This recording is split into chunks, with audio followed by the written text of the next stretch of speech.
Portanto, olha, podemos começar assim com a pergunta-chave, que é uma pergunta que eu não sei quantas vezes por dia, por semana ou mês é que tu pensas nisto. Pá, eu penso às vezes, dependendo das situações, em relação aos meus medos, tipo, qual é o meu maior medo, quais é que são os meus maiores medos, e obviamente são diferentes dependendo do estado de espírito ou da situação, Uhum. mas se tu tivesses de pensar assim num exemplo de maior medo, não tem que ser o maior, mas um deles, que exemplo é que tu gostarias de dar? Hã, eu acho que, eu tentei quando tu me enviaste o guião, tentei, responder, digamos assim, ou pensar nas respostas logo por impulso, ou seja, qual é que seria o meu primeiro impulso a pensar nisto. E há realmente um grande medo. O medo de ter cancro. Tipo, é mesmo uma coisa que está muito presente. Não quer dizer que não tenha existido ao longo do tempo esta doença, mas parece-nos que agora está mais presente do que se calhar há 40 ou 50 anos. Eu acho que há 40 ou 50 não havia era, se calhar, tanta informação sobre a causa de morte destas pessoas, que eram cancros e não se fala, não se chega, não chamavam assim, não é? Portanto, este é o meu grande medo e, como é óbvio, está associado também ao medo de perder a minha filha, a minha mulher, também é uma tragédia qualquer. Portanto, esta questão de ter sido pai traz um momento constante da perda da família, não é? E destas pessoas. Não quer dizer que o resto da família não seja importante, mas acho que há aqui uma mudança de mentalidade em relação à família. Portanto, acho que isto é uma coisa complementar, que é o cancro, tanto ter e morrer e deixar de acompanhar o resto da minha família, é esse medo da ausência, e ao mesmo tempo também acontecer qualquer coisa, uma desgraça qualquer, e eu ficar sozinho, não no sentido egoísta, no sentido de um vazio gigante. Não sei se tu, que obviamente não és pai, mas se tens esta questão de que também da parte da família, ou assim, ou como é que tu vês o teu medo? No fundo é o medo da morte, Exato. que está aqui. Olha, a minha experiência com a morte tem-me dado muito ao longo dos anos e há momentos em que eu penso, ei, eu não tenho medo nenhum de morrer, tipo, é na boa, tipo, se acontecer agora não há problema, tenho vivido tudo aquilo que quero, estou super Uhum. satisfeito. Depois há outros momentos em que eu penso, ei, a porra, morrer vai ser muito chato. Ah, e fica ali, fica ali um bocado naquela do, ei, e tem mesmo que acontecer, ainda por cima, nem é daquelas que um gajo dá para evitar ou dá para estudar mais um bocadinho qualquer coisa e consegue Sim. evitar. Portanto, tenho muitos momentos que oscilam entre. Eu acho que não tenho grande pânico de morrer, não tenho grande medo, não diria que seja um dos meus maiores medos, mas é uma coisa que às vezes me afeta um bocadinho mais e às vezes me afeta um bocadinho menos. Eu sei que por um lado, este pensamento é um bocadinho ridículo no sentido de isto quer dizer, isto é inevitável, não é? Nós vamos todos morrer, mas, em mim há sempre uma certa, para já, uma ingenuidade. Eu acho que tenho tido imensa sorte, porque eu tenho uma avó que, se Deus quiser, vai fazer 101 anos este ano. Uau. Portanto, não tive e o meu avô do lado da minha mãe, quando morreu, eu ainda não eu tinha acabado de nascer ou assim. E portanto, felizmente, à minha volta, tive a morte de um tio, mas de resto há uma bolha de quase de longevidade Hum. que não é muito natural acontecer. E portanto, a minha relação com a morte, não é felizmente ainda muito profunda, porque Certo. felizmente não tive ainda essas mortes mais próximas, não é? E portanto, há aqui quase uma ingenuidade em relação, e uma falta de conhecimento em relação ao luto, em relação à morte, em relação à perda das pessoas, por este privilégio que eu ainda tenho aqui. ah, e portanto há uma visão, se calhar, mesmo pouco informada. E depois há outra questão também, que é a da curiosidade, ou seja, faz-me imensa confusão não conseguir ver o mundo daqui a 100, 200, 300 anos. Eu imagino, se eu tivesse a oportunidade de passar a minha mente para um computador e da minha família, e ficarmos tipo num servidor para o resto da nossa vida, para o resto da Terra até a Terra terminar, pá, eu faria, estás a ver? Portanto, é esta recusa em morrer, porque tenho esta curiosidade de querer para sempre ver como é que as coisas vão acontecer. Percebo. Não sei se pensas nisso. Sim, sim, sem dúvida. Eu tenho muita curiosidade sobre o futuro e tenho muita curiosidade sobre as coisas que não Pois, conheço, é portanto, verdade. Sim.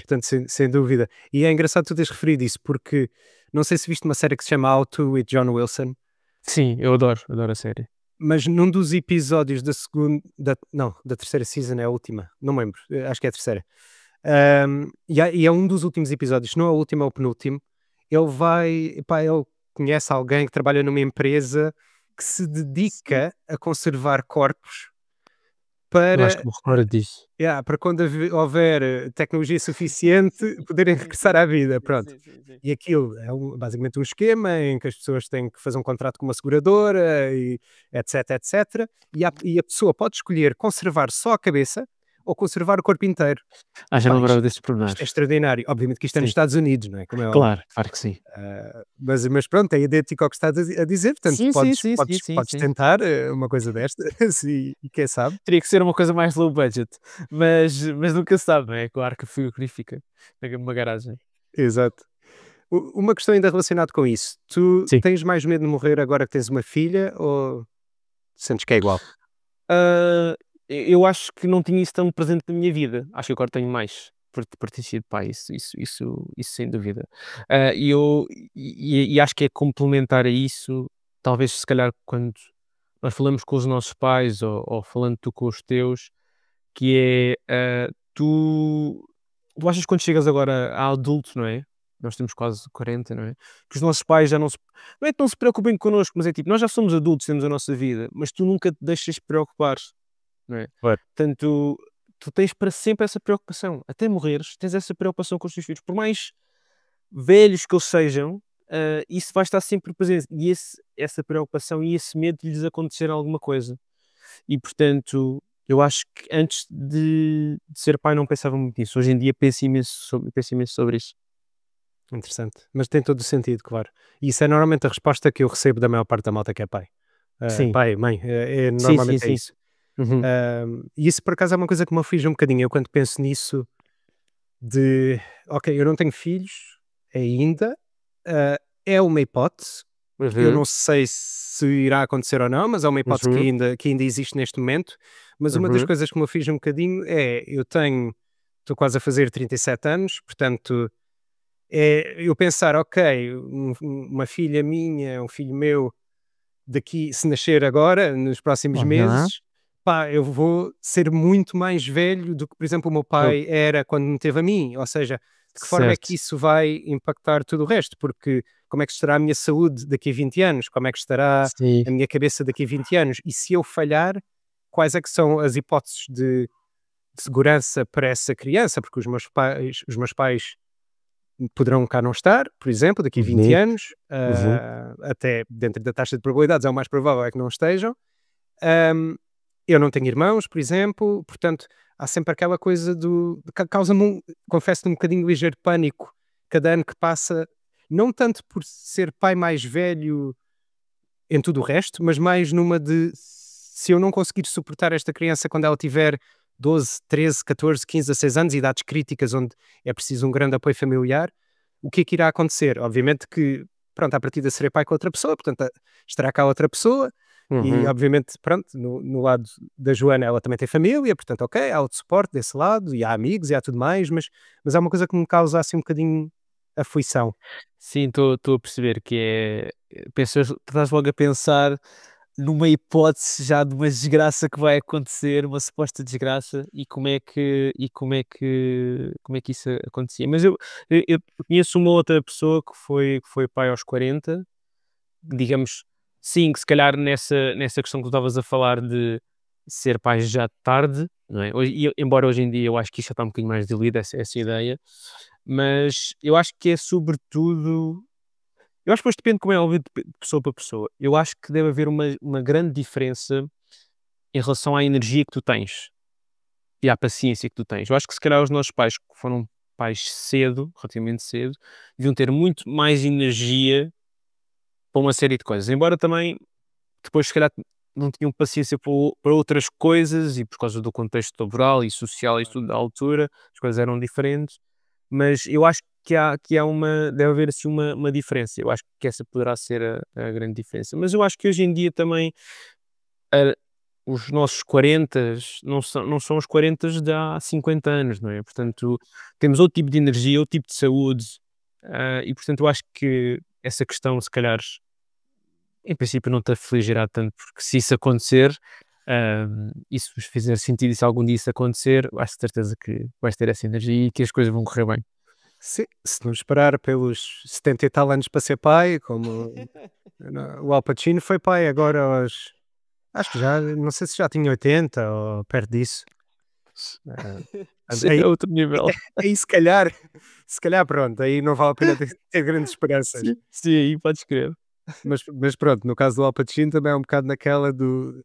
Eu já não tenho muitas certezas que ele também fosse ser um pai muito presente em qualquer outra situação, Pois, mesmo pois que eu tivesse acredito 20 que anos. sim. Por isso, ter 80, ao menos, olha, os filhos Eu acho que deve ter recebem, sido. É recebem uma isso, grande herança e está conseguem feito. sobreviver. Yeah, yeah. Olha, mudando aqui um bocadinho de conversa e indo aqui um bocadinho para a outra margem do, do Oceano Atlântico, Uhum, e aqui nesta ligação de Portugal e Brasil, uhum, vivendo na Suécia é uma pergunta que eu recebo, pá, que me fazem muito frequentemente, que hum. é, porque há muitos brasileiros aqui na Suécia, Ah, ok, não sabia. muito mais que portugueses, Uhum, e, pá, e é comum perguntarem, sei lá, os portugueses vão muitas vezes ao Brasil, qual é a ligação entre os portugueses e os brasileiros? Pá, e eu digo sempre, pá, eu acho que é muito, muito pouca. Não há quase ligação nenhuma, neste sentido. É claro que, pronto, estou sempre a ver da minha perspectiva pessoal e isso vale o que vale, uhum, mas tento uhum, olhar um bocadinho à volta das pessoas que eu conheço.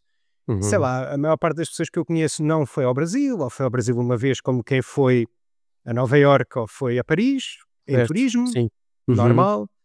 A maior parte das pessoas, epá, há quem tenha amigos brasileiros, ok, eu tenho alguns amigos brasileiros, uhum. mas não posso dizer que sinto que haja uma grande ligação nesse sentido. Sim, Obviamente depois sim. depende de caso para caso. E o teu caso é um caso um bocadinho diferente, porque tu já colaboraste com vários artistas brasileiros. Uhum. E eu gostava de explorar um bocadinho isso contigo, que é, Essa questão yeah, dizes. como é que isso surgiu? Foi algo que tu pensaste ativamente? Foi um artista que disputou tudo isto e aleatoriamente era brasileiro, como poderia ter sido argentino? Como é que isso surgiu? Nem nem fui eu que comecei esta, de dizer, vou dizer desta forma, tendência ou relação. O André Morgado, que é um argumentista de banda desenhada, também de Setúbal, um grande amigo meu, na altura eu comecei a fazer banda desenhada, ele também quis fazer e escolheu um artista brasileiro. Ah, e depois eu naturalmente também fui um bocadinho atrás disso e comecei também à procura de artistas brasileiros. E depois, quando nós criámos o selo editorial A Bicho Carpinteiro, já começávamos a conhecer algumas pessoas de lá, alguns artistas de lá, e a nossa ideia até era fazer, por um lado, trazer obras, portanto, livros de BD brasileiros para Portugal, porque não havia quase nada aqui editado, e até, de certa forma, até representar artistas brasileiros para o mercado europeu, vamos dizer assim. Isto não resultou, mas ficou a relação com estes artistas que está cada vez mais forte, ou seja, quando tu conheces um, depois vais conhecendo outro e por aí fora, sobretudo muito graças ao Instagram, às redes sociais. Ahm, Portanto, começou por aí. A relação com os artistas brasileiros, ah, eu acho que eles têm uma visão um bocadinho mais norte-americana do que europeia em relação à criação artística. Estamos agora particularmente de banda desenhada, que eles dizem em HQ. Ou seja, Uhum. eles têm um mercado muito maior do que o nosso. E mercado no sentido de serem internacionalizados, portanto, eles conseguem chegar ao mercado norte-americano muito mais facilmente do que um artista português. Ah, Muitos deles são profissionais, ou seja, fazem mesmo daquilo vida, ah, com as dificuldades que têm, que subjacentes, mas conseguem fazer. E portanto, o que nós começámos a notar, sem desprimor com os artistas portugueses, como é óbvio, estamos a falar, vou fazer uma generalização muito grande, Claro. mas o que nós começámos a notar foi que projetos que nós queríamos fazer, e eu agora vou particularizar no meu caso, projetos que eu queria levar para a frente, senti que com artistas brasileiros foi muito mais fácil Ok. cumprir os prazos, eh, a própria forma de receberem um projeto. Nunca a primeira reação não é dizer que não. é dizer que sim. E às vezes pode ser prejudicial porque tanto, aceitam imensa coisa e depois não conseguem gerir, mas tipicamente os portugueses, a primeira reação é não, ou não sei. Pronto. Como é óbvio, isso há imensos fatores para isso, não estou a dizer que não estou a dizer que uns são melhores do que outros ou piores. Mas a relação começou muito por aí. Depois há, como é natural, a questão da língua. É muito, como é óbvio, é muito fácil comunicar. E depois, imagina, tu em Portugal tens ilustradores. Se tu quiseres mesmo um ilustrador bom com um traço diferenciado, tens um, dois, três artistas e estes, geralmente, que são mesmo muito bons, são capturados pelo mercado norte-americano ou por outros argumentistas com muito mais gabarito, digamos assim. No Brasil, pá, tu tens milhentas pessoas com estilos muito, muito diferentes e que, de certa forma, também estão ávidas para trabalhar connosco. Porquê? Porque veem Portugal como a Europa. Nós Certo. não vemos dessa forma, não é?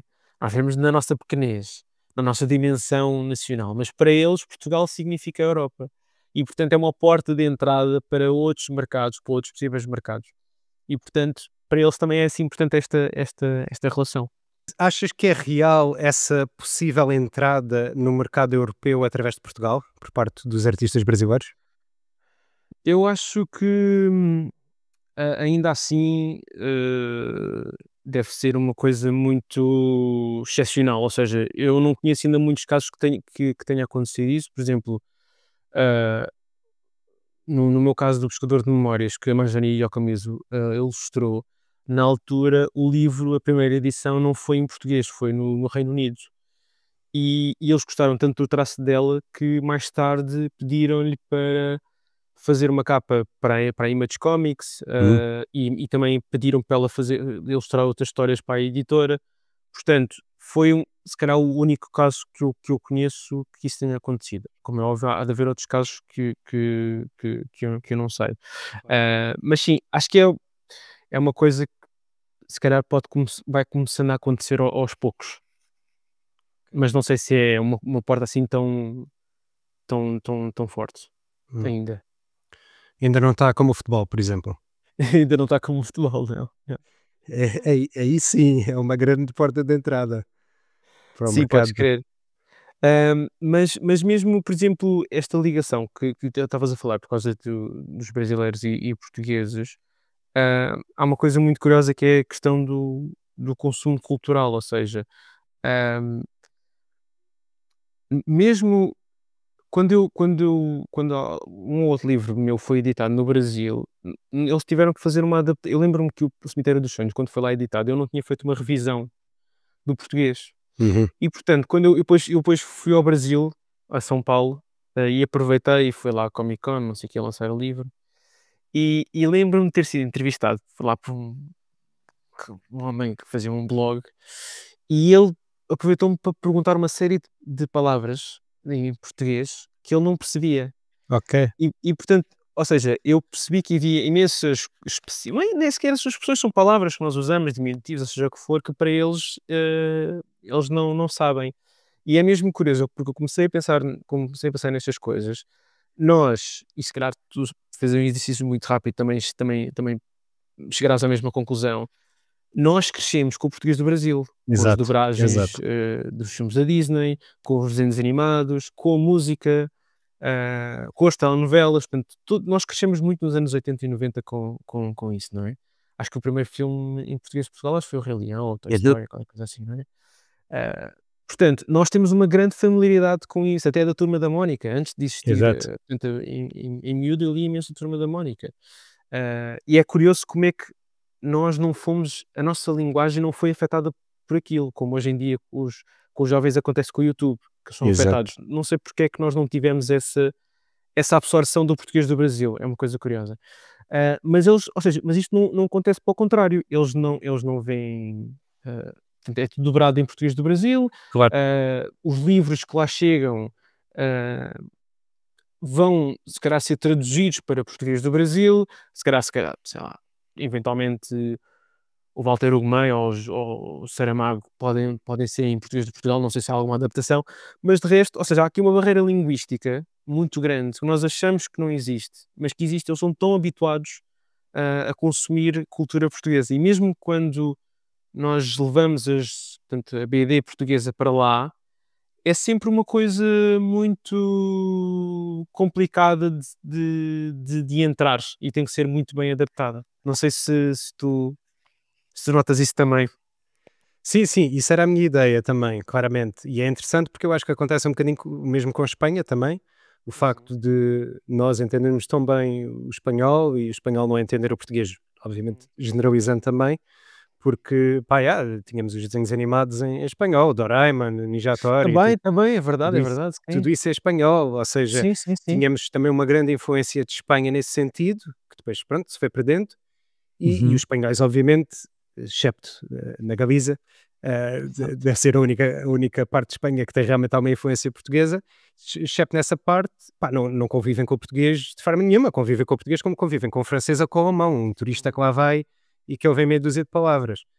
E isso é uma coisa interessante, e é interessante falar com os espanhóis sobre isso. Desculpa, estar a fugir um bocadinho ao tópico do Não, Brasil. mas eu acho que é complementar, que é esta questão de nós, de certa forma, absorvermos as línguas porque nós temos filmes legendados, não é? E, portanto, Exato, naturalmente, mesmo que não percebamos, fica qualquer coisa aqui, não é? E eles claro, não têm essa reciprocidade não, linguística. não. E é interessante ver o quanto isso afeta Uhum, em determinados pontos, uhum. o facto de, sei lá, com espanhóis já me aconteceu mil e uma vezes, de estás a dizer a mesma palavra, só que o tom é ligeiramente diferente, E, pá, portanto, eles não conseguem entender, quer dizer, isto é impossível, e às vezes parece gozo, eu chego mesmo é a perguntar, verdade. mas tu estás a gozar ou não consegues mesmo entender? Eu, não entendo a palavra. E depois tu dizes a palavra com o tom em espanhol e eles, é isso. Pois é muito estranho, realmente. Epá, e isto já me aconteceu com vários espanhóis, ou seja, não é uma Uhum. questão do, Sim. ok, foi este que se Uhum. calhar não entende. Não, é mesmo, não estão habituados a determinados sons. E se tu mudas um bocadinho do som, Eu tive depois não continuei, mas tive algumas aulas de espanhol no sítio onde eu trabalho Hum. e a professora o que me disse, foi também que o espectro de tons, dos tons linguísticos em Espanha é muito reduzido. Eles dizem uma letra e uma palavra exatamente com aquele tom, portanto um i é um i, um é um é. Para nós não, nós dizemos abelha, não dizemos abelha, portanto, ou seja, há este tipo de coisas que para eles não lhes soa, portanto, eles não têm este espectro de sonoro que nós temos. E, Claro. portanto, há muita coisa que lhes passa ao lado. Ou seja, não acho que. Porque eu achava também. Não é, quer dizer, não é isso que estás a dizer, mas achava que havia, por vezes, má vontade. Mas não é mesmo má vontade, acho que é mesmo Não, uma não. falta de capacidade de entender o tom e o som. É, é mesmo. E isso é interessante. E depois o que é interessante aqui é, eu tenho, pronto, lá está, viver fora de Portugal há este benefício de Uhum, conhecer gente de todo o mundo.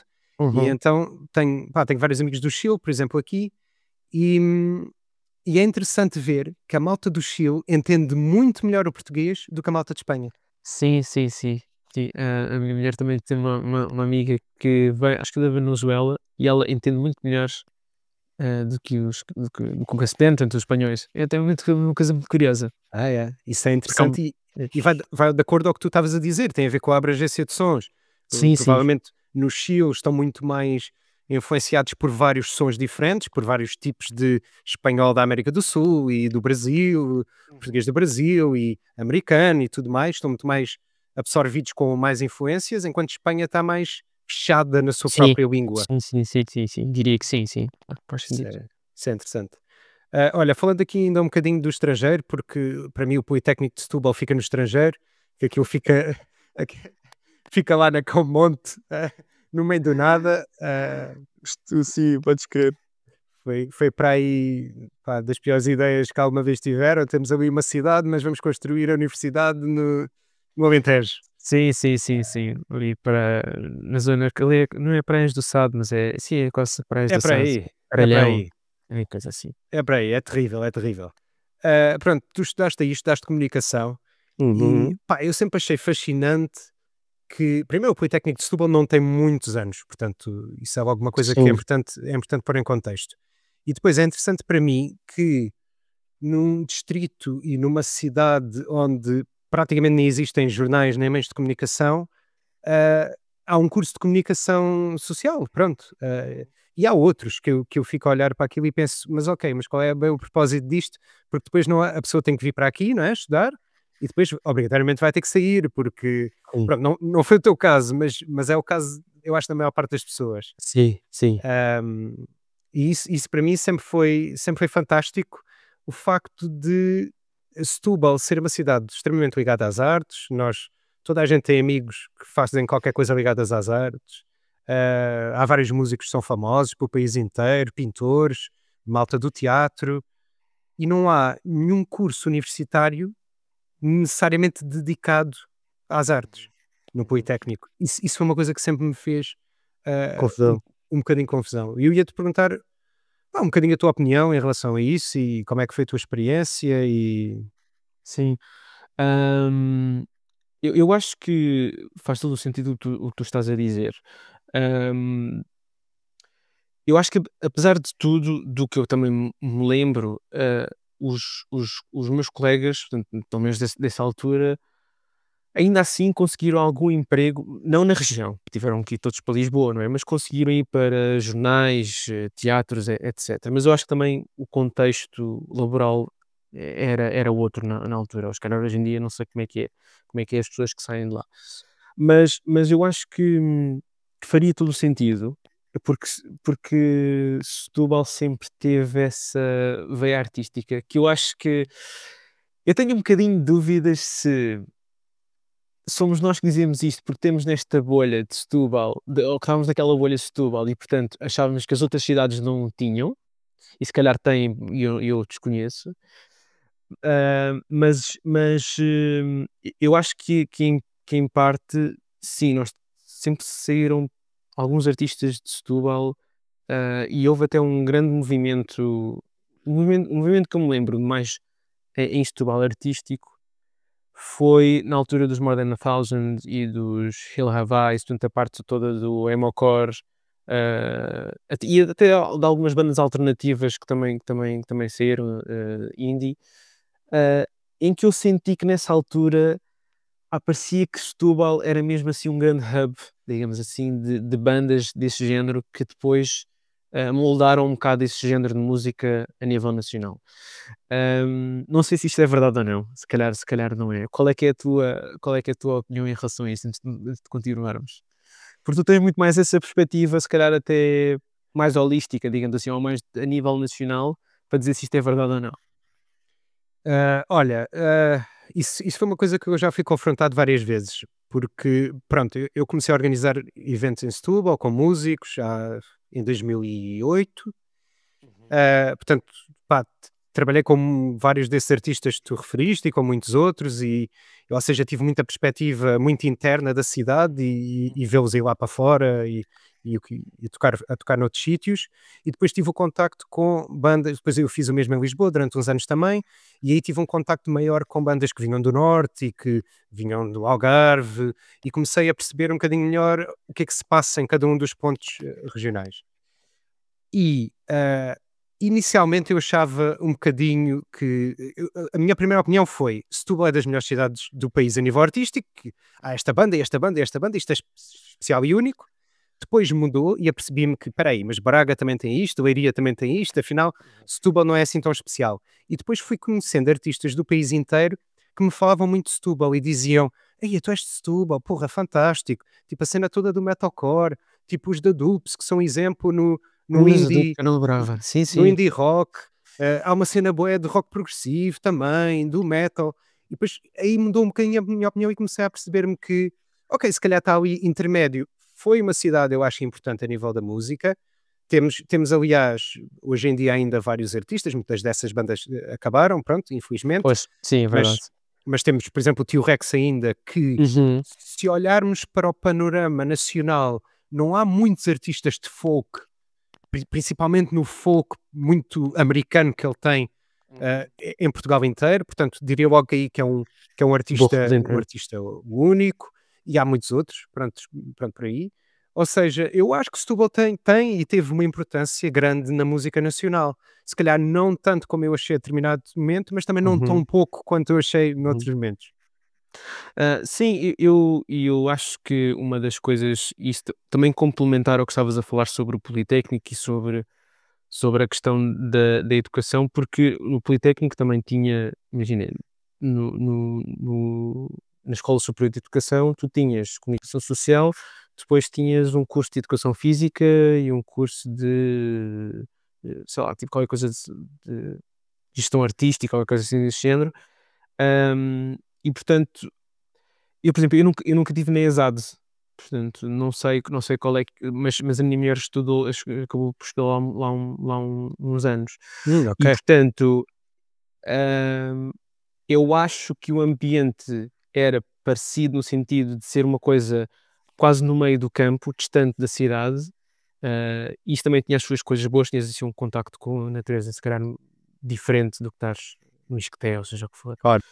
Hum, mas acho que faltava essa vivência de estar literalmente num sítio onde toda a gente é artista e está a fazer coisas.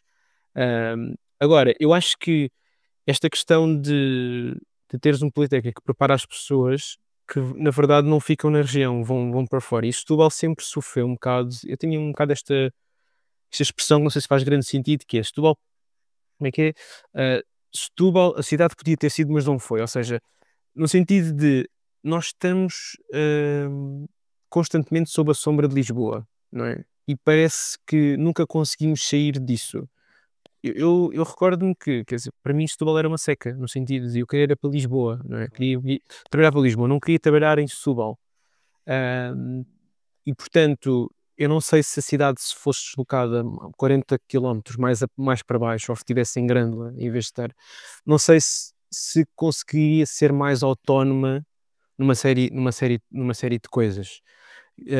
Sinto que temos muito esta dependência da capital e somos muito sugados pela capital, seja a nível cultural, laboral, etc. Não sei se tens tu que estás também fora, se tens essa percepção.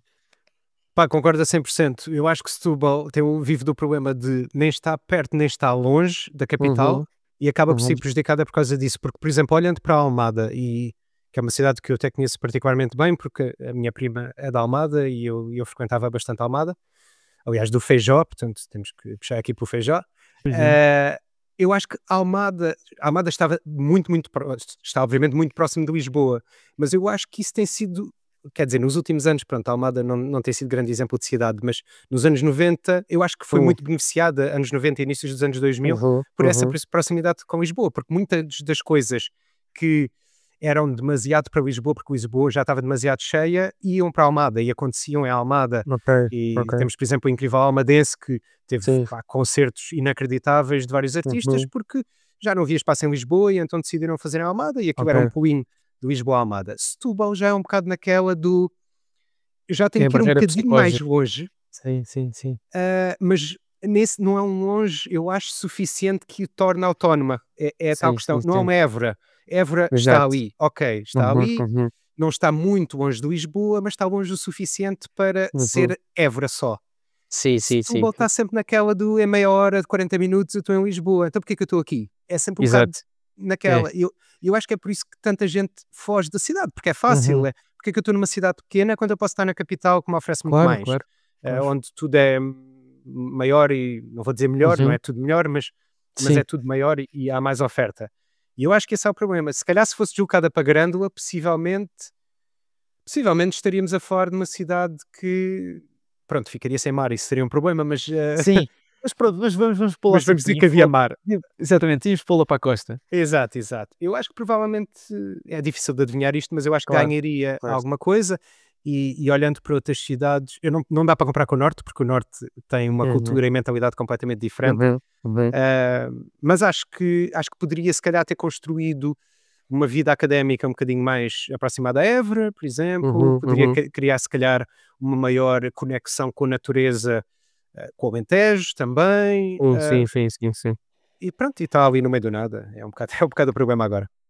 Sim, e eu acho que, como eu agora também já não vivo em Setúbal há muitos anos, né? Estou a viver em Sesimbra, que é uma traição, né? Para os setubalenses. Mas recordo-me de também lá está esta bolha que é de termos a serra e temos a Baía, as praias, sempre que é fantástico. Ah, mas depois ao mesmo tempo parece que eu agora quando vou visitar Setúbal, vou lá visitar os meus pais e isso tudo, e às vezes ando lá à noite e aquilo parece-me tudo meio, sabes, meio, ou eu não estou, já não, como é óbvio, também já não estou dentro da cena, como estava, não é? Portanto já não conheço as pessoas, já não conheço nada, mas parece-me que não há, continua a não haver assim grande vida, sabes? Não sentes a cidade viva, mas talvez seja também falta de, já tem outro distanciamento. Não sei, eu acho que em certa parte também tens razão. Eu acho que continua a faltar isso, e eu acho que o que acontece agora, ainda cada vez mais, é que, pelo menos, outra vez, isto pode ser uma memória falsa ou uma ideia falsa, mas eu acho Uhum. que na nossa geração a malta queria ir para Lisboa, mas Uhum. eu não conhecia muita gente que com 15, 16 anos andasse frequentemente em Lisboa. Normalmente quando iam era com os pais. Sim. E eu acho que agora os jovens, é uma ideia que eu tenho, pode estar errada, eu acho que Não, se pai. deslocam mais. Pois. Ou seja, acho que com muito maior facilidade, com 16, 17 anos, estão em Lisboa, e Ok. deixam de Pois. fazer a vida em Setúbal. Sim, sim, sim, sim. Sim, nós apesar de tudo tínhamos, eu também para ali quando ia a Lisboa era com os meus pais. Não era, isso se ir à noite saías de Setúbal, realmente. Eu É não pá, sei, mas, assim, mas é possível teres razão, porque também as ligações hoje em dia são completamente diferentes, não é? Do que havia nessa altura. exato. Yeah, isso obviamente afeta. Yeah. Mas sim, eu acho que nós temos uma relação com a cidade assim quase de amor-ódio, não é? Não conseguimos deixar de, eu não consigo deixar de gostar de Setúbal no sentido que foi a cidade onde eu nasci e ainda tive também, como é óbvio, muito boas memórias, mas ao mesmo tempo não vou dizer um ódio, mas nem sei se é pena, mas é tipo um género de quase uma melancolia de que sempre que eu lá vou, pronto, tipo, é isto. Mas eu acho que isso é uma cena muito portuguesa, sabes? Eu acho que não é só uma coisa de Setúbal. Eu sinto isso com muita Uhum. gente que é de Ok, Guimarães e muita ok, gente que é de ok. Aveiro. E é um Sim. bocado, sei lá, e ainda há pouco tempo eu estive aqui no podcast, pá, malta de algumas cidades que eu gosto bastante, em Coimbra, por exemplo. Uhum, E eu uhum, estava a dizer, uhum, é pá, eu adoro Coimbra, é das minhas cidades uhum, preferidas em Portugal, isto e aquilo. E ela estava-me a dizer, é pá, eu não gosto muito. E pronto, porque cresceu lá e viveu lá. Ou seja, quando tu cresces num sítio, tu vês a coisa de uma perspectiva, obviamente, e uhum. cresces com esse amor-ódio, e quando tu visitas, obviamente, é diferente. Ou seja, eu Tens acho que no razão. fundo, no fundo toda a gente sente um bocadinho isso.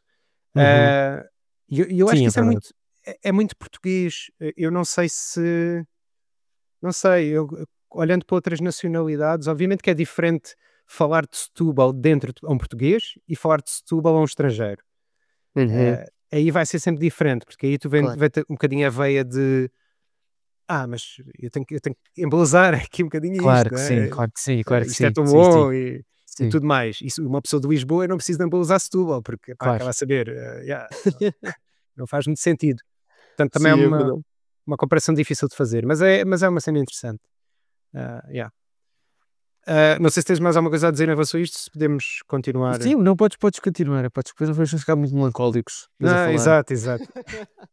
Isto assim não rende e depois não. Se estamos aqui a dizer mal de Setúbal, depois ainda perdemos o direito a entrar na cidade um Exatamente, entrar, dia, exatamente, sim, podes crer. uma coisa qualquer. Portanto, vamos falar de sonhos, que é uma coisa um bocadinho mais, Sim, sim. um bocadinho diferente aqui. Pá, eu já repeti várias vezes ao longo de vários episódios que tenho esta coisa de não conseguir sonhar a cores e não É uma coisa muito consigo. curiosa. Não consigo sonhar a cores, não consigo. Todos os mundos é sempre um mundo pós-apocalíptico. Já Isto foste ver isto? Já foste ver é isso? pá, não, mas devia. Devia, porque, devia porque isto é um bocado preocupante, é um bocado estranho. Ah, não sei. Portanto, não me vou debruçar muito nisso, mas posso partilhar contigo Uhum, dois sonhos que eu tive que eu me lembro bastante bem e acho que me vou lembrar sempre. E eu acho que eles estão os dois num dos meus livros, eu acho que os pus uhum. lá. Um deles está de certeza, o outro eu não tenho a certeza. E, epá, é extremamente interessante. Eu no outro dia estava a falar com a Joana, com a minha namorada, sobre isto, e ela diz que a maior parte dos sonhos que ela tem são sonhos banais, ou não é nada muito especial. Eu nunca tenho um sonho banal. Eu normalmente lembro-me sempre do que sonho, é raro não me lembrar, epá, e é sempre uma coisa que aquilo não sei, é sempre assim um bocadinho. É um filme com um grande orçamento, não estás cá com coisas independentes, é uma coisa tipo, para sonhar é para ser em grande. É assim um Fellini, mas com dinheiro americano. É mais ou menos nessa onda. Exato, exato. E eu tive um sonho aqui há uns anos em que eu já não me lembro bem que cidade é que isto foi, mas imagina uma Paris, era assim mais ou menos este género. Aham. E eu fui à casa de uma pessoa, essa pessoa abre uma porta e era o Peter O'Toole. Pronto. O Peter O'Toole é um ator que eu gosto bastante, sempre, Ok, sempre gostei, sempre gostei também imenso. gosto, sim. E, epá, e era o Peter O'Toole em velho, já muito Uhum, velho. uhum. Pá, eu lembro-me de ficar todo contente, porra, com a oportunidade de estar aqui com este homem, conversar e não sei o que mais. E entrei dentro de casa, ele convidou-me, pá, e sei que tivemos a falar de alguma coisa, apesar de eu não lembrar exatamente do quê. E eu lembro-me muito bem da casa dele, lembro-me que fomos à varanda, tivemos a jantar, e eu lembro-me de Isso tudo passar a o preto e tempo. branco. Sim, tudo a preto e branco, sim, sem cores. Ok. Ahm, Sei que era noite, mas por causa pronto, do feeling. E pronto, e o feeling foi bom, porque era, pá, estou aqui com uma pessoa, pá, que eu gostava de conhecer um dia e que é um ator que eu admiro e tudo mais, mas havia um detalhe aqui, que era toda a casa e ele transandava a mijo. Ou seja, tu ficaste mesmo com o próprio cheiro, não é? É pá, assim, eu digo-te, quando acordei, tive que ver a cama para confirmar se, Se se era. não tinha sido demasiado realista. Exato. Pronto, isto foi um dos sonhos que eu tive, pá, que ainda guardo com uma boa memória. Honestamente, não me importava que tu transandasses a mijo se desse para o conhecer. Era, não há problema nenhum. Eu próprio posso transandar, não faz mal. Acho que teria sido um bom momento. E foi um bom momento. E a cena é, eu acho que o cheiro, isto é interessante, tornou todo o momento muito realista. Tornou tudo Pois. real. Uhum, uhum. Acrescentou ao realismo da cena. Ou seja, eu cada vez que penso nesse sonho, é uma memória que aconteceu. É estranho. Ok, ok, já estou a perceber. Sim. E tu tens muita questão, és muito sensível aos cheiros. Sim, só um bocadinho. Os cheiros estão sempre ligados com momentos. Se passo por um Sim, perfume de alguém que usou sim. há 20 anos atrás, vou para lá imediatamente. Ok. Isso é uma coisa que está estudada, não é? E também tem a ver com esta questão também das memórias e ou seja, que um cheiro te transporta para uma memória específica. Por acaso é curioso tu estás a falar sobre Fellini, sobre os sonhos, como é natural. Por acaso eu sou a pior pessoa porque eu tenho uma memória péssima e portanto não me lembro às vezes consigo lembrar-me de um sonho que tive, ou seja, acordo e lembro-me do sonho, mas passado 20 minutos já passei para outra. Mas sei que sonho a cores e sei que sonho em português, que era uma coisa que tu também tinhas perguntado. Acho que nunca tinha a parte de ser em inglês ou noutra língua. Mas acho que ah, houve uma vez, já não lembro quando é que foi, mas tu conheces o Pedro Semedo? Acho que Sim, sim, pronto. conheço. Ah, Fui com ele e com outro amigo meu, fomos ver ao Fórum Lusitodi o filme Otto e Mezzo, portanto 8 e meio do Fellini. E quando eu vi aquele filme, pá, aquele filme transformou a minha vida, que eu fiquei completamente, eu tive uma epifania naquele dia que eu queria ser realizador de cinema, era a minha cena, era querer ser realizador de cinema. E a partir daí fiquei muito obcecado pelo realizador, e uma das coisas que ele fazia era supostamente ter um diário, um caderno, onde apontava os seus sonhos no dia a seguir. Portanto, ele acordava e apontava. E eu cheguei a fazer isso. Hoje em dia o caderno já o parei. Precisamente porque aquilo acho que era um género de um complemento, não é? Era um sítio onde ele ia depois buscar certas ideias para os filmes, podia ajudá-los em personagens, e isso depois ele ia buscar àquele caderno de sonhos. E eu achei que era uma ótima ideia, como eu queria ser como ele, pronto, fiz aquilo. Mas para dizer que hoje em dia não tenho essa rotina, e acho que isso às vezes até lá está, ajuda a ter ideias porque realmente este mundo onírico é uma coisa que me diz muito e que me influencia imenso no meu trabalho, e que eu dou muita importância, que é esta dicotomia entre, por um lado, tenho uma memória péssima Então, ao mesmo tempo, dou imensa importância às memórias e aos sonhos, mesmo que não me lembre deles. E portanto, sim, a ASP dos sonhos é claramente assim um dos pilares das minhas histórias, é isso. Mas que ao mesmo tempo sou a pior pessoa para não me lembrar deles. Isso é extremamente interessante. Mas é engraçado tu teres de tal forma uma memória que consegues incorporar os teus sonhos como se fosse uma memória, vamos dizer, verdadeira, não é? E isso é muito curioso, é como aquelas coisas de tu olhares para uma foto quando tu era uma foto da tua infância e tu transformares aquilo numa recordação de infância. Então, tu não sabes se aquilo é realmente, se aquilo veio de uma foto ou se foi uma coisa realmente que Exato. tu te lembraste. Há muitas coisas que eu acho que para mim são adaptações de fotografias e não memórias que eu tive. Sem dúvida. Sem dúvida. Eu também tenho isso. Muitas fotos que eu olho e penso, eu lembro-me deste momento e fiz isto e aquilo, Uhum, mas depois uhum. fico naquela do, eu tenho a certeza disto, epá, não, não tenho. E é interessante perguntar, tipo, à minha mãe, por exemplo, e às vezes ela diz-me, epá, não, isso não foi bem assim, ou isso não aconteceu. E eu tenho a certeza, mas é que, pá, Sim, sim, e acho que também esta questão dos sonhos e da memória é, no fundo, é o que faz a tua identidade, não é? Portanto, tu sem as tuas memórias e até sem os teus sonhos, quer dizer, é só um corpo, não é? Portanto, não és o João Fernandes, não é? Eu defendo muito isso, que é esta memória, ainda que eu tenha má, é o que faz a tua identidade, ou pelo menos boa parte da tua identidade vem das tuas memórias, é o que constrói a tua identidade. Não sei exato. se tu pensas da mesma forma.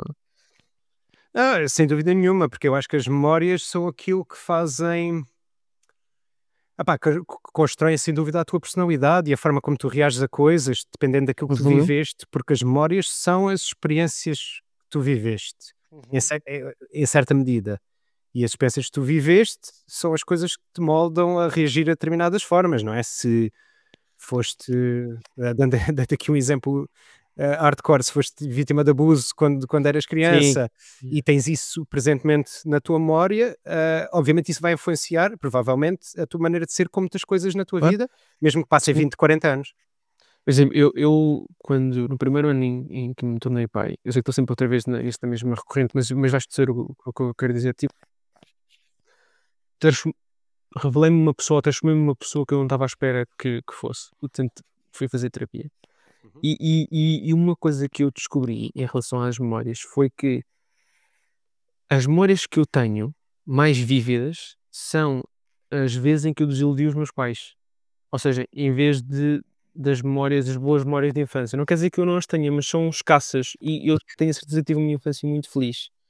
Mas foram as vezes em que eu falhei, ou que eu achei que falhei, ou que os desiludi com os meus pais. E portanto isso também diz muito sobre a minha própria forma de ser e a minha própria eh, questão de o pensamento está constantemente em ser uma boa pessoa, um bom menino, aquele que se porta bem, aquele que faz a coisa bem. E quando não faz a coisa bem, ah, o erro fica constantemente, lá está, quase um trauma, não é?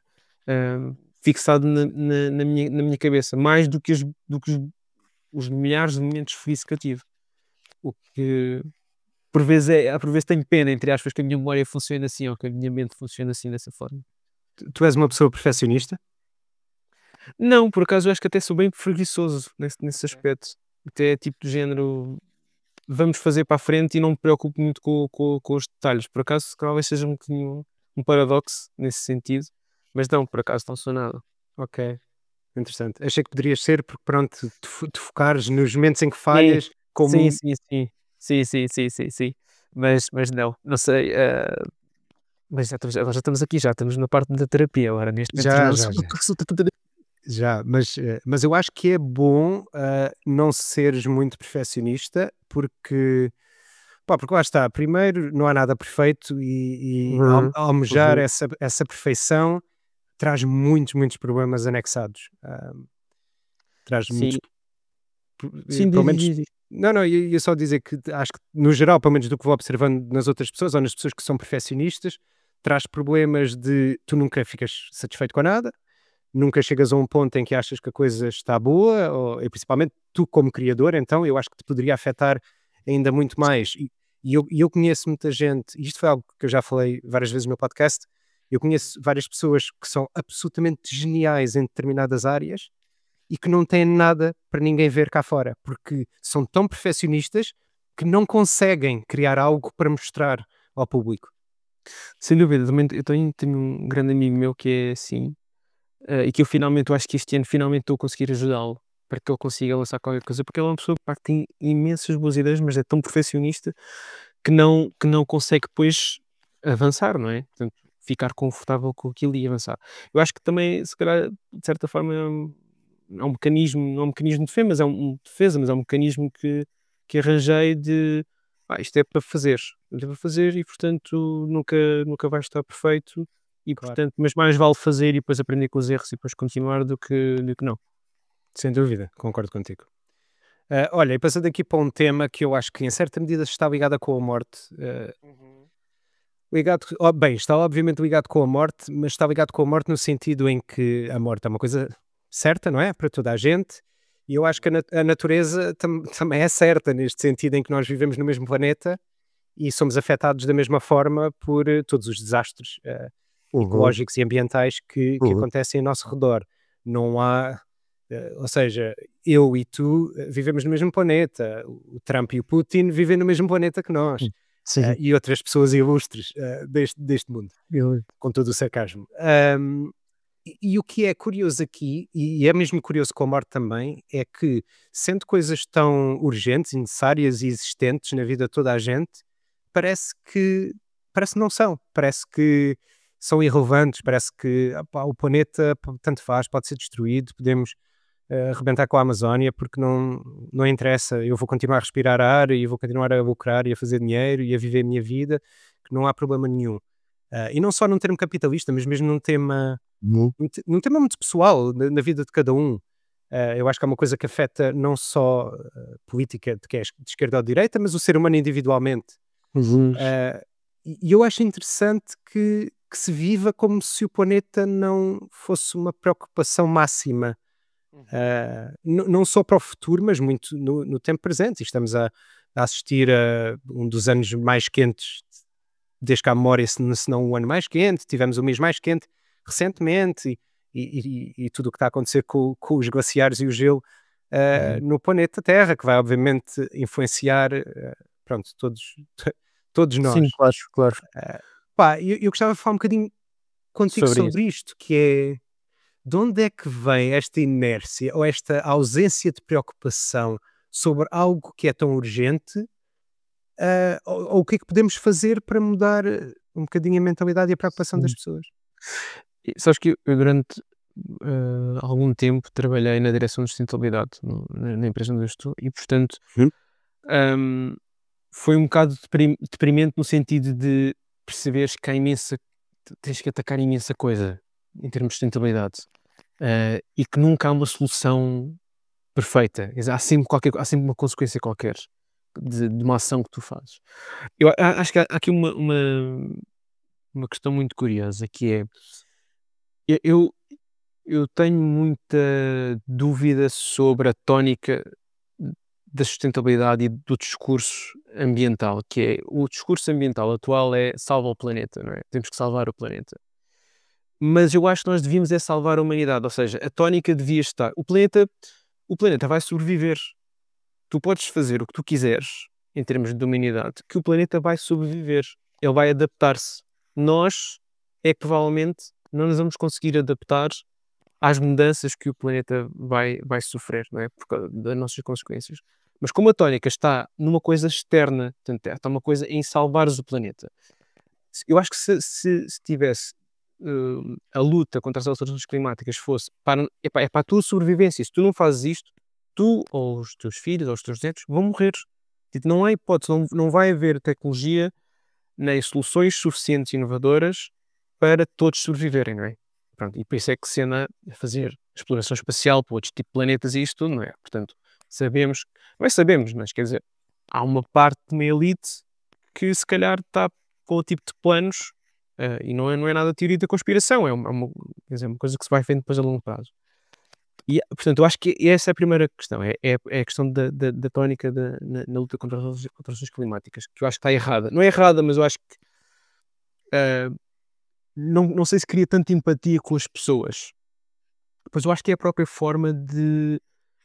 As alterações climáticas é um bocado como. Vou fazer esta analogia, não sei se é muito correta, mas como o tabaco, que os efeitos nocivos levam muito tempo a manifestar-se, levam Exato. gerações a manifestar-se. E, portanto, ah, o que os nossos pais, desta forma, os nossos avós, fizeram, só as consequências só nos estão a chegar agora, não é? Portanto, eu lembro-me, por exemplo, de falar com os meus pais sobre isto e a grande, para eles, a grande questão sustentável, a grande mudança foi a reciclagem.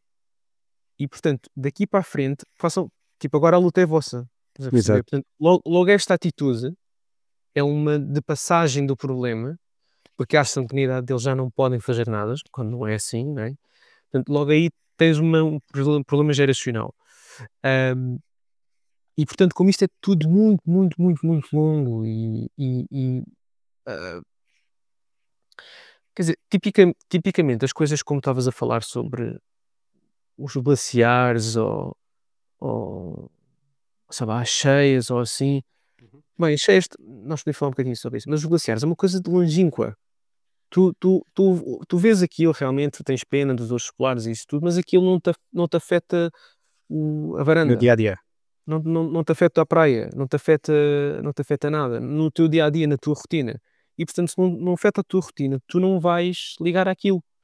Só quando vier uma cheia e te rebentar com a casa, é que tu ficas a pensar: pois se calhar isto não está assim tão bem. E mesmo assim, não sei até que ponto é que as pessoas ligam exatamente isso às alterações climáticas. Agora, o que é que tu achas o que é que nós podemos fazer para, como é óbvio, há aqui se calhar uma posição um bocadinho mais privilegiada da minha parte ao falar nisso.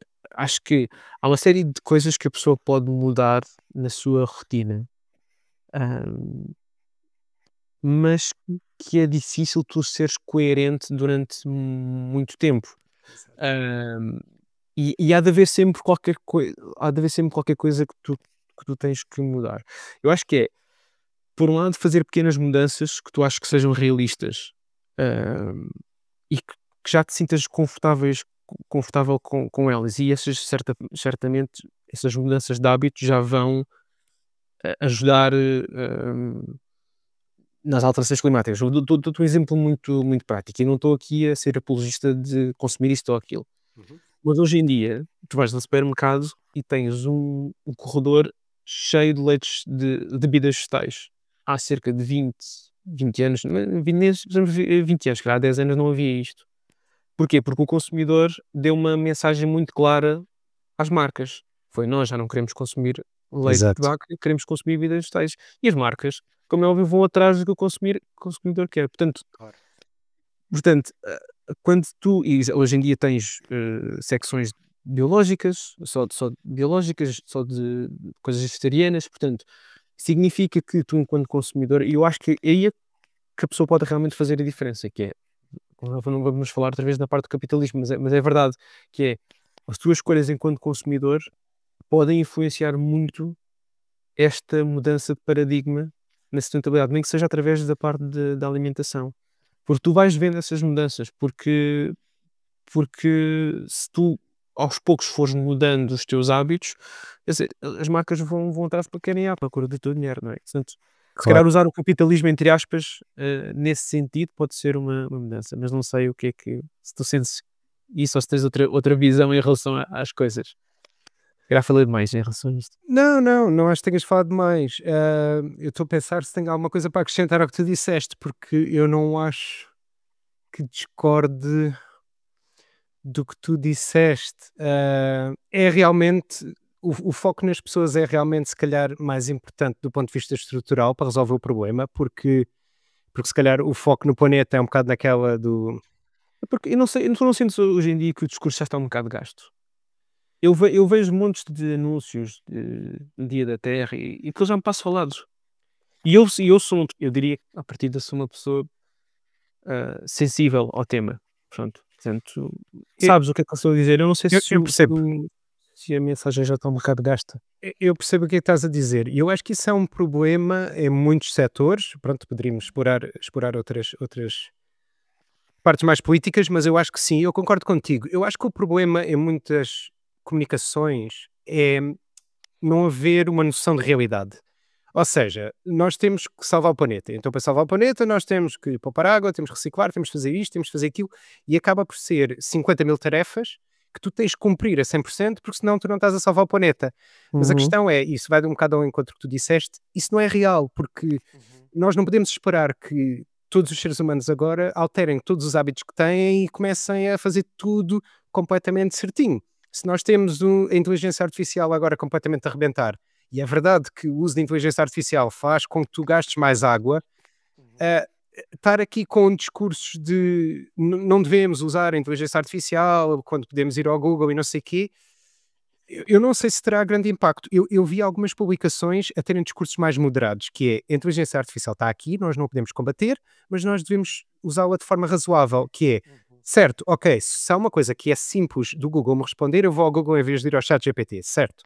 Mas se há uma data de estatísticas que eu tenho que pôr num documento e o chat GPT me faz isto em 20 segundos, se calhar eu posso usar o chat GPT aí, porque estou a usar razoavelmente dentro do consumo que está disponível.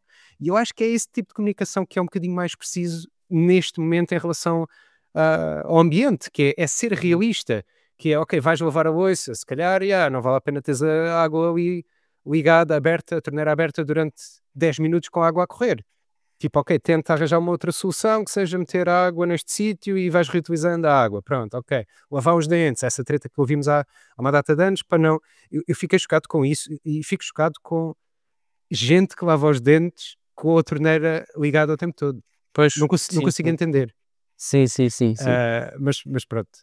Eu acho que esse tipo de comunicação era o tipo de comunicação que deveria ser adaptada a todos os desafios que existem hoje em Uhum, dia. E vai uhum. um bocado de encontro ao que tu disseste, que é os glaciares não sei onde.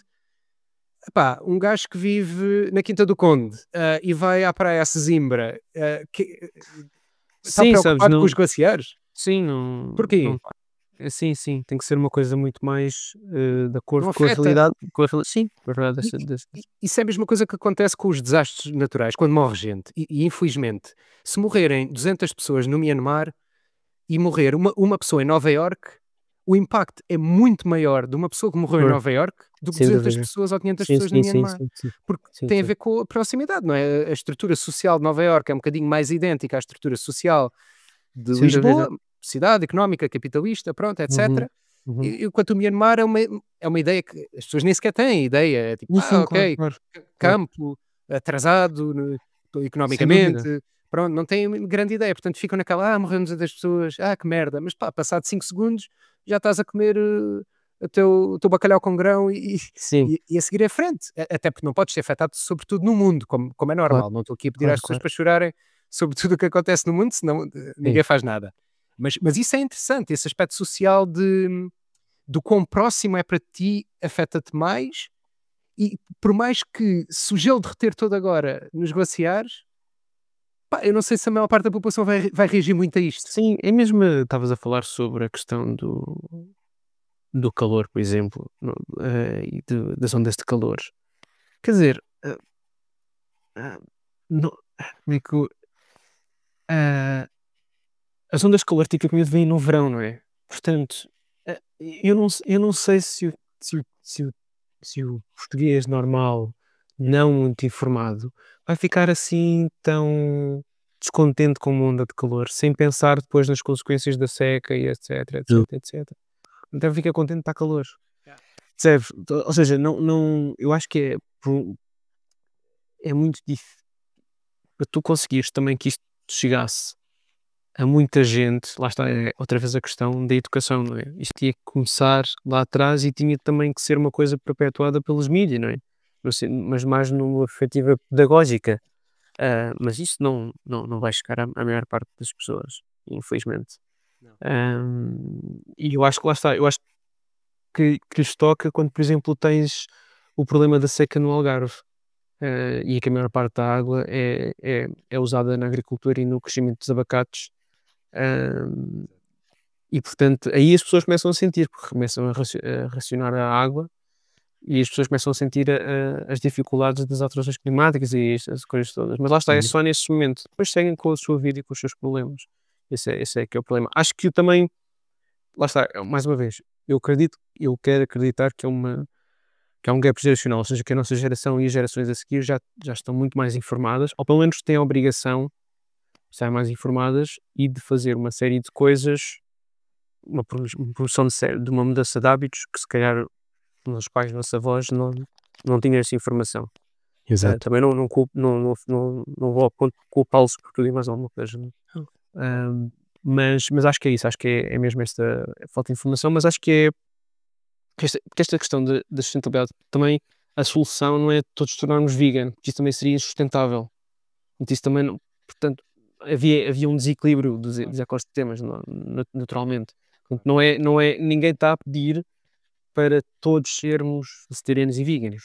O que se está a pedir é que haja, por exemplo, menos consumo de carne e só um consumo de carne de ser, se calhar, um certo tipo de gado e não uma coisa Exato. massificada. Não se está a pedir para cortar com tudo, não é?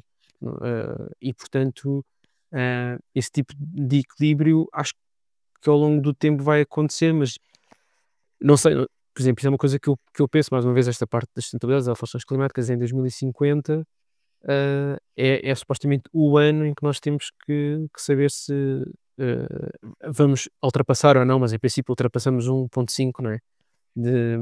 Das alterações climáticas, portanto, da temperatura global, anual. E isso não sabemos muito bem o que é que vai acontecer, não é? Exato. E não está assim tão longe.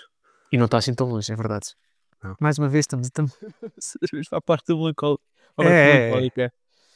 e ainda Mas eu acredito que haja. Eu tenho esperança que as coisas mudem, não é? eu acho que sim, e eu acho que, opa, eu acho que há muita gente das gerações mais novas que tem uma consciência muito mais, Uhum. não Sim, sei, informada e ativa sim. do que a nossa própria geração e a geração dos Uhum. nossos pais e tudo Sim, mais. sem dúvida, sem dúvida. Portanto, acho que sim, acho que vai melhorar. E olha, falando aqui um bocadinho em questões também geracionais, eu no outro dia estava aqui em casa e, pá, estava a Ah, ler sobre, acho que é um influencer português que, também vi isso. pronto, que anda a influenciar muito negativamente Os, os jovens e tudo mais. E o tema da masculinidade tóxica é um tema muito, muito debatido atualmente e pronto, e o papel da mulher que está a ser defendido por muita malta jovem como se fosse pá, tempo do Salazar novamente e tudo mais. E é interessante ver como as redes sociais obviamente expandiram o ódio, expandiram este tipo de temas, porque obviamente dão voz a toda a gente, e toda a gente agora tem uma oportunidade de falar, e toda a gente tem um público. Pá, e eu estava a pensar um bocadinho nisto, relacionado, eu não faço ideia se isto tem sentido ou não, mas eu sempre lidei com violência no entretenimento desde muito novo. uhum. Pá, eu era novo e via aqueles filmes de bolinha, os Robocops e Terminators e tudo mais, pá, quando era muito, muito novo. Joguei todo o tipo de videojogos super violentos e felizmente isso não teve nenhuma repercussão no meu crescimento ou na forma como eu sou, porque eu não sou uma pessoa violenta, eu não gosto de violência, eu não acho de forma violenta, pronto. Mas obviamente que há entidades que regulam esse tipo de violência por alguma razão, não é? Porque não é adequado para toda a gente e as pessoas têm sensibilidades diferentes e educações diferentes em casa de ver estas coisas todas. Pá, eu acho que a geração abaixo da nossa e a nossa geração também, mas eu acho que ainda mais as gerações mais novas, são muita geração GTA, muita geração que é de jogos mais vendidos dos últimos anos, continua a vender milhares e milhares de cópias. E eu estava a pensar um bocadinho sobre o jogo. E é obviamente um jogo muito divertido, e é um jogo onde tu podes fazer mil e uma coisas, desde atropelar pessoas, a roubar bancos e etc. Pá, e sempre foi um jogo que eu joguei por piada, não é? Por gosto. Mas eu estava a pensar de que forma é que isto poderá estar relacionado com a forma como as pessoas veem a sociedade atualmente e como Uhum.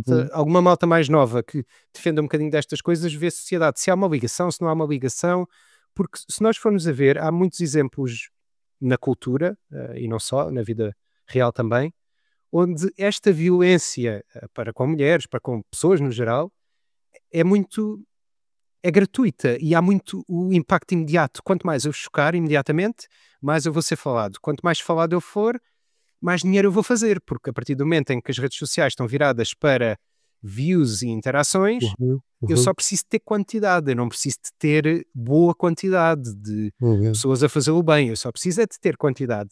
E a melhor uhum, forma de conseguir quantidade é, normalmente sempre foi na história, é através do ódio, através uhum. das coisas negativas. E eu estava a pensar se haveria uma ligação com este tipo de Sim. videojogos ou não.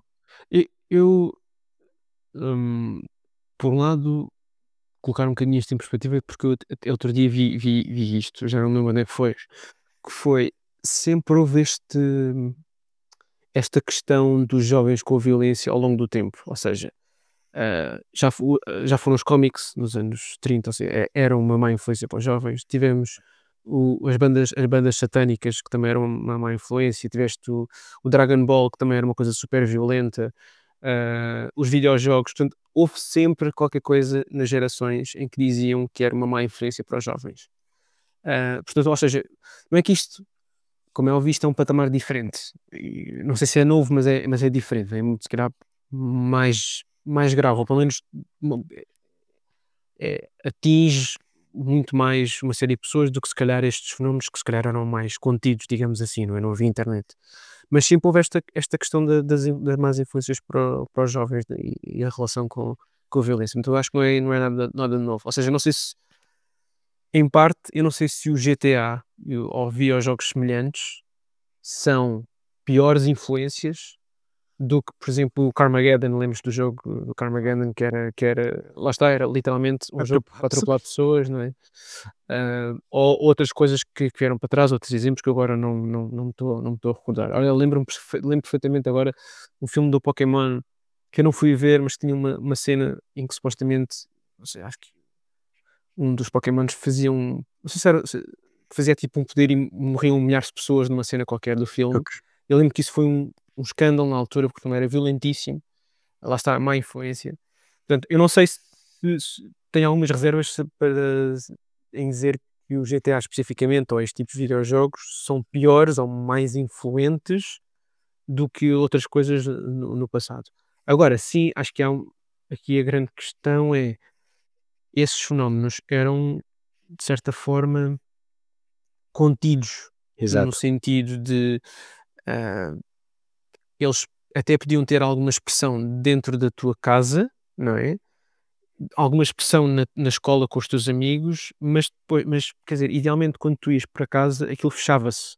Tu ouvias música sozinho, Uhum. ou não estou a dizer que isso, quer dizer, isso também cria isolamento lá está, perto de certas pessoas que possam ter esse tipo, uma certa tendência psicológica para essas coisas. Mas agora, quando os miúdos chegam a casa, não há uma barreira, não é? Portanto, não acabou. Agora continua, o bullying continua no telemóvel, portanto, continua tipo 24 ou 24 horas, estão constantemente a ver aquelas coisas. E portanto, sim, existe esta cultura das redes sociais, de uma pessoa ser influente ao ponto de influenciar milhares de jovens, é uma coisa muito grave. Hum, e sim, como é óbvio que se calhar, eu não sei se são propriamente os videojogos ou se é também um lado de. Porque estavas a dar o teu exemplo, eu não estou a estruturar muito o meu pensamento, mas estavas a dizer o teu exemplo que tu jogaste muitos jogos violentos. Eu também ouvia tipo, sei lá, bandas tipo Slipknot e Cradle of Filth e não sei o quê, e nunca nos deu para sermos violentos, não é?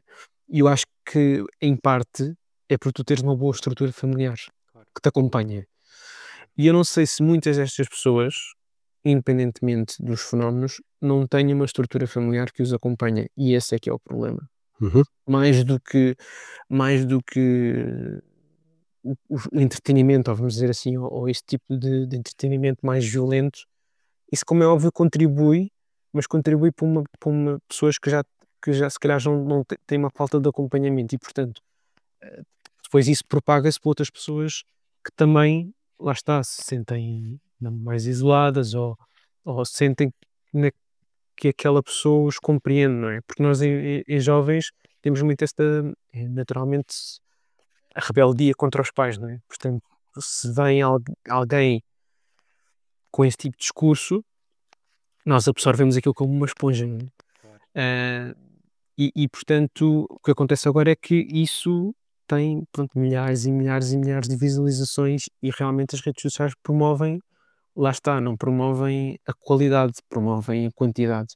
Então, Exato. não sei se te respondi muito bem à pergunta, Eu acho que mas, respondeste. por exemplo, a série que toda a gente fala, não é? Do Adolescence, aquela da Uhum. Netflix, do rapaz. Não sei se já viste. Pronto. Vivi, sim. Pronto, aquilo, como é óbvio, denota-se ali, todos os pais vão falhar algum dia, não é? Todos têm as suas falhas, ninguém é perfeito. Mas nota-se ali uma falta de estrutura familiar, de um apoio, não é? Claro.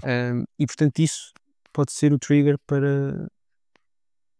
Ou seja, não sei, eu acredito muito mais nesta questão da família. Embora também haja casos de famílias que apoiam muito bem os miúdos. Eu lembro-me de um filme que é o Beautiful Boy, com o Chalamet e o Steve Carell, em que supostamente aquele era família, tinha tudo, não é? Ele tinha todas as características, toda a estrutura familiar para não cair naquilo, e caiu. Portanto, eu acho que também há outra coisa aqui, que é a sorte que tu tens na vida, dos amigos que encontras e das relações que tu crias, não é?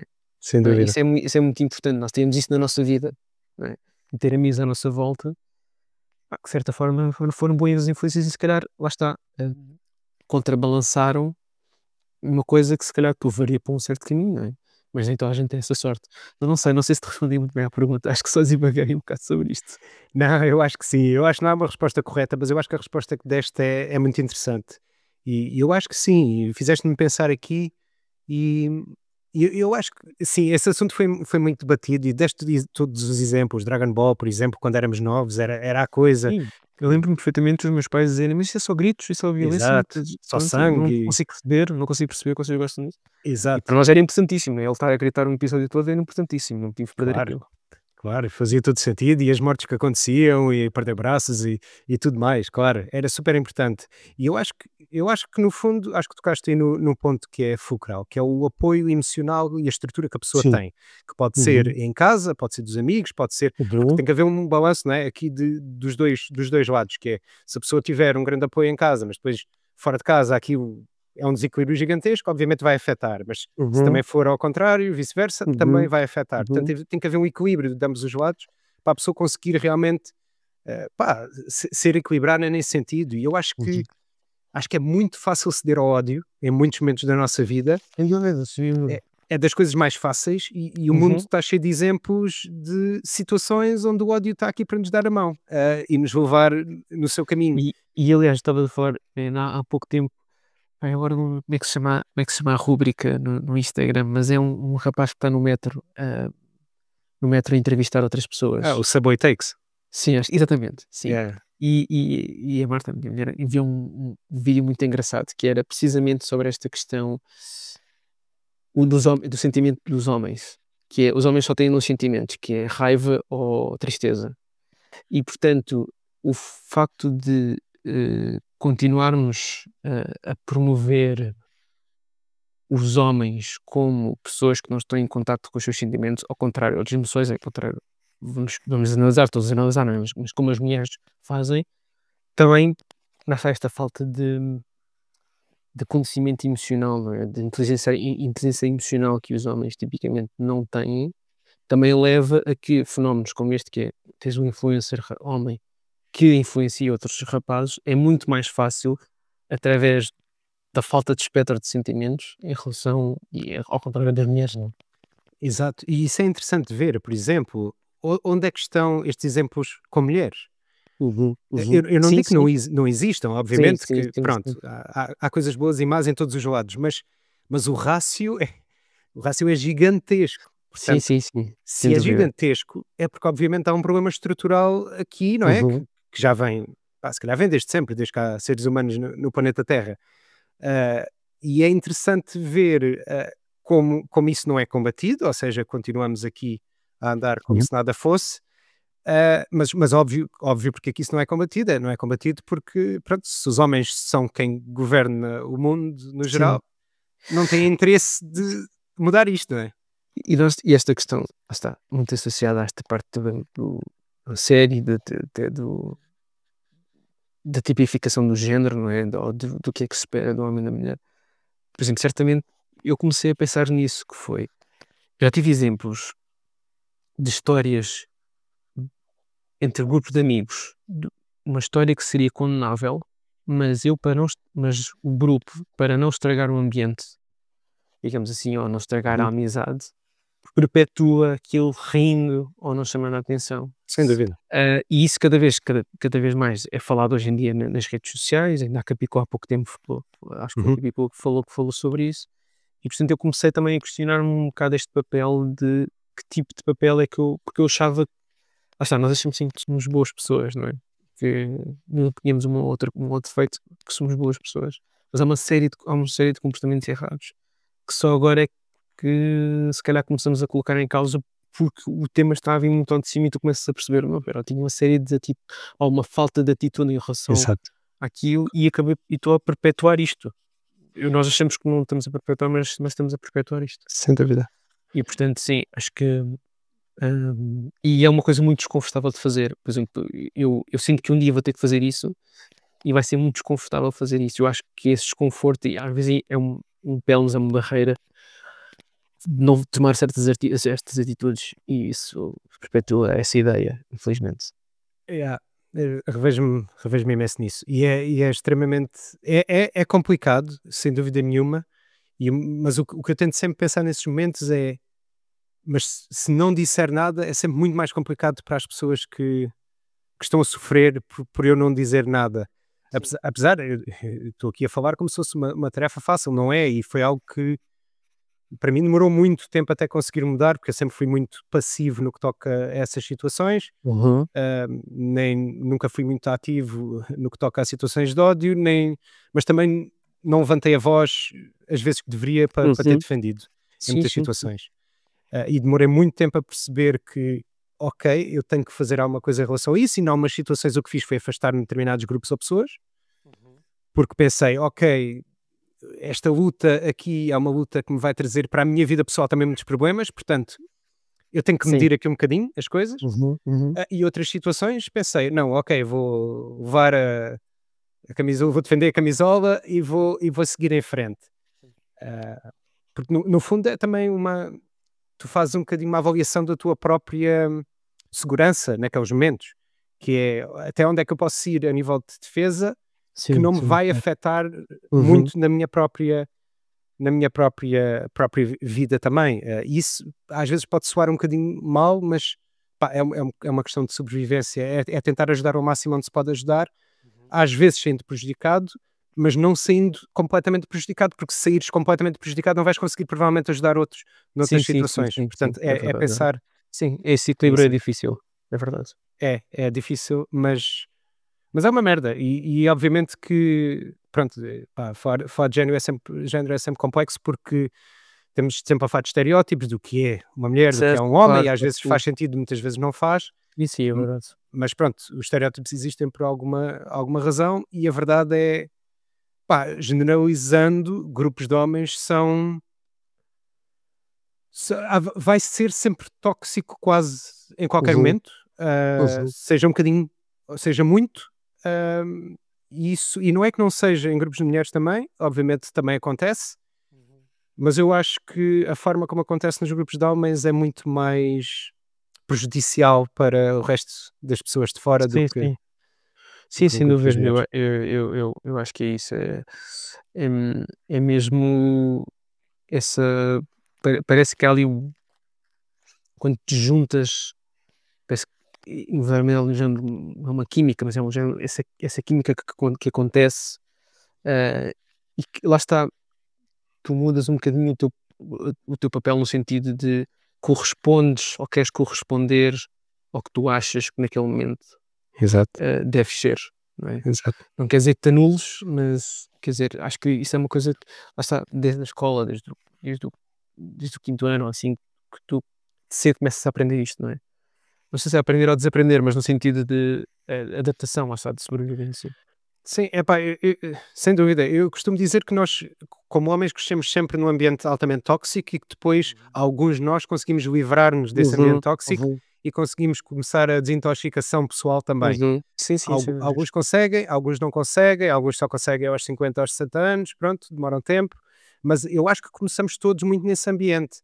E depois pronto, ou seja, logo aí já é desafiante, porque Uhum. pá, tu tens 8 anos, se tu não alinhas numa brincadeira, já tens os amigos ou a malta a Claro, sim, dizer sem dúvida. Uhum, és assim, és gay, ou uhum. és isto, Completamente. ou és aquilo.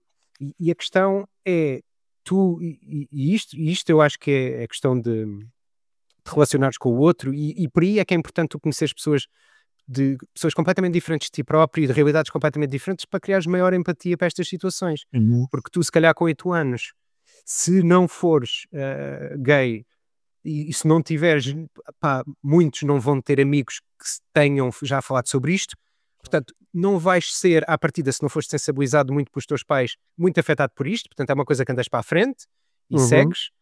Ah, mas quer dizer, mas quem é vai ser muito, muito afetado sobre isto e vai moldar a vida destas pessoas para o resto, Sim, sim, sem para dúvida. sempre. Sim, sim. Portanto, quanto mais cedo nós conseguimos combater isso, melhor, mas para conseguirmos Uhum. combater isso é preciso haver uma sensibilização enorme por parte dos pais em casa, e aí voltamos à questão. Aí já era uma conversa, é outro tipo de conversa, não é? Exato, exato. Mas pronto. Olha, vamos saltar para as sugestões culturais. Sim, pois, exatamente. Já estamos no já estamos quase com 1 hora e meia de conversa, não? Não, não, não, não, nada disso, nada disso. Sugestões culturais, diz-me, eu tenho duas para ti, mas tu podes começar. Esta é a parte muito difícil porque a pessoa quer falar de tudo, não é? Mas eu tentei vou tentar aqui reduzir a coisa. E uma das coisas eu até fiquei meio surpreendido de ter pensado nisto, mas acho que é uma boa referência, que é há uma peça de teatro chamada Catarina e a Beleza Matar Fascistas, que foi muito falada aqui em Portugal, e sobretudo teve um grande impacto antes antes destas eleições, portanto não são as que agora 2025, as outras, portanto, na altura com a ascensão do Chega, e portanto é uma peça de Tiago Rodrigues e que também não está em cena atualmente, infelizmente, mas também tens o livro, portanto tens o livro da peça. E a peça é particularmente importante porque lá está, combate esta ideia da extrema-direita. A peça é brutal, o Tiago Rodrigues, pá, tudo o que ele faz, o encenador, eu tento ver porque acho que ele é genial. Hum, portanto, a peça, lá está, aquilo, muito resumidamente, era uma família que todos os anos se juntava e decidia matar um fascista.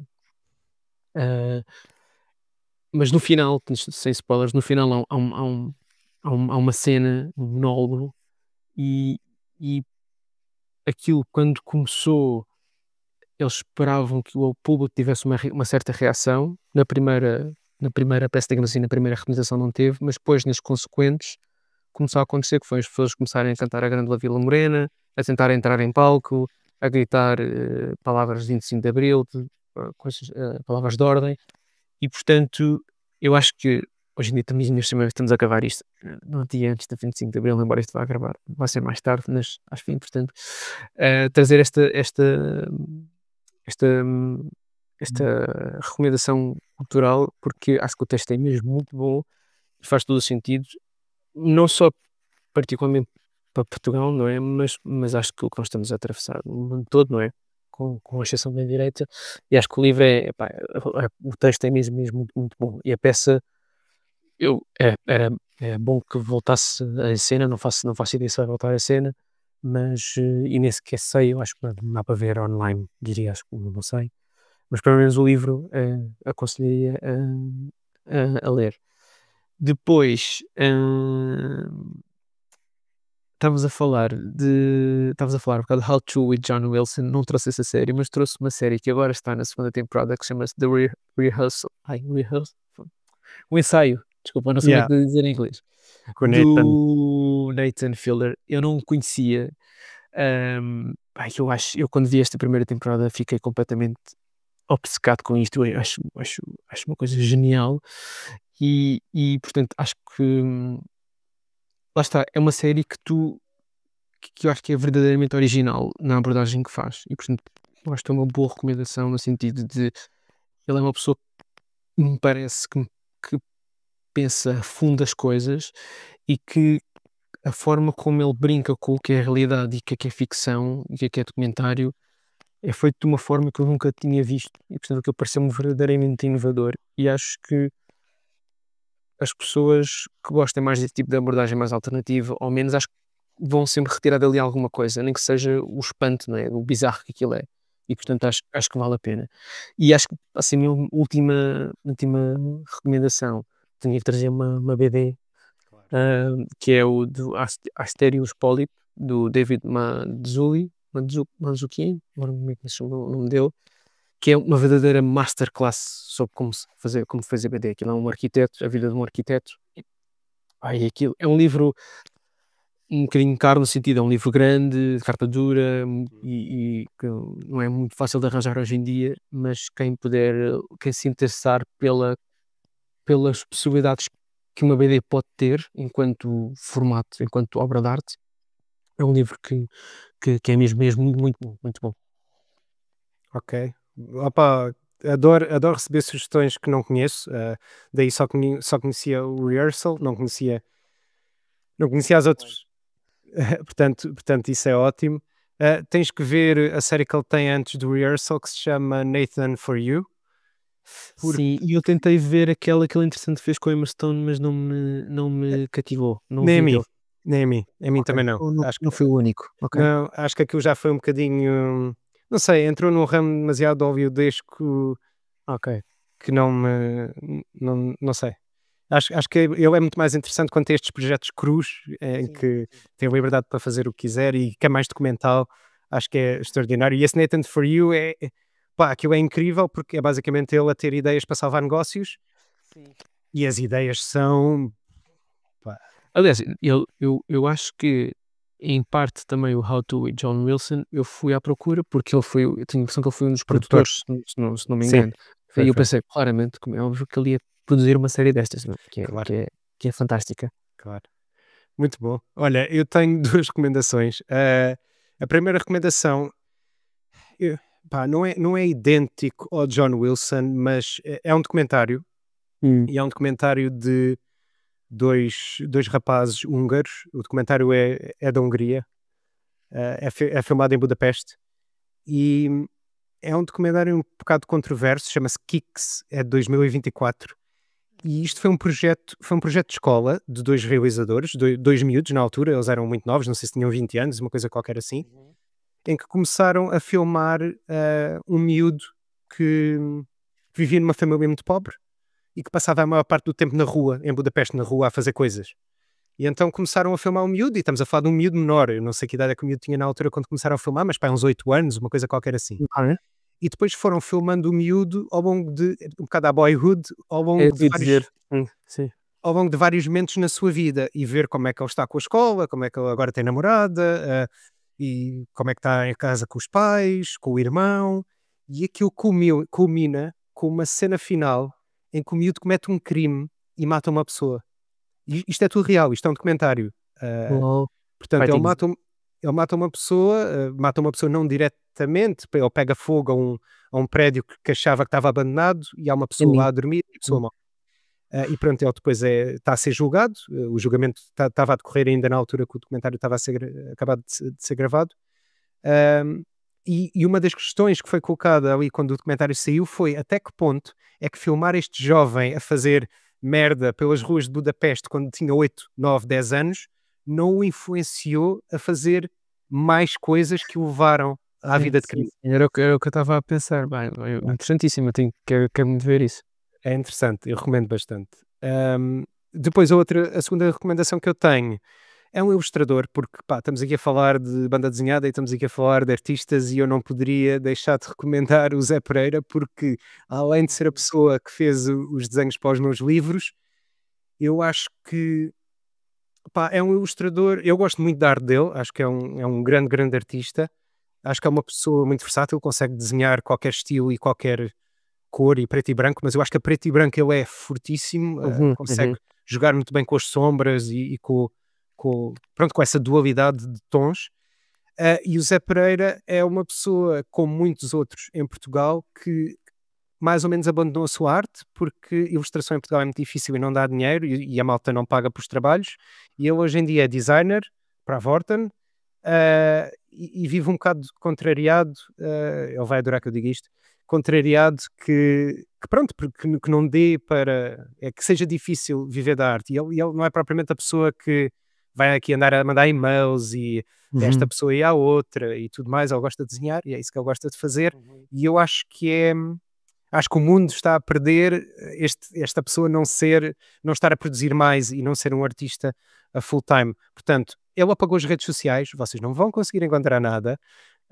Podem tentar pôr Zé Pereira Ilustração, pode ser que apareça qualquer coisa relacionada com alguns sites que ele participou, mas eu acho que também tem muito a ver com o que estivemos aqui a falar em relação aos artistas de Setúbal e em relação ao Brasil e Portugal e todas essas coisas que às vezes há pessoas assim, com grande talento, mas que onde é que está? Sim. Qual é o suporte? Qual será o suporte para este tipo de pessoas?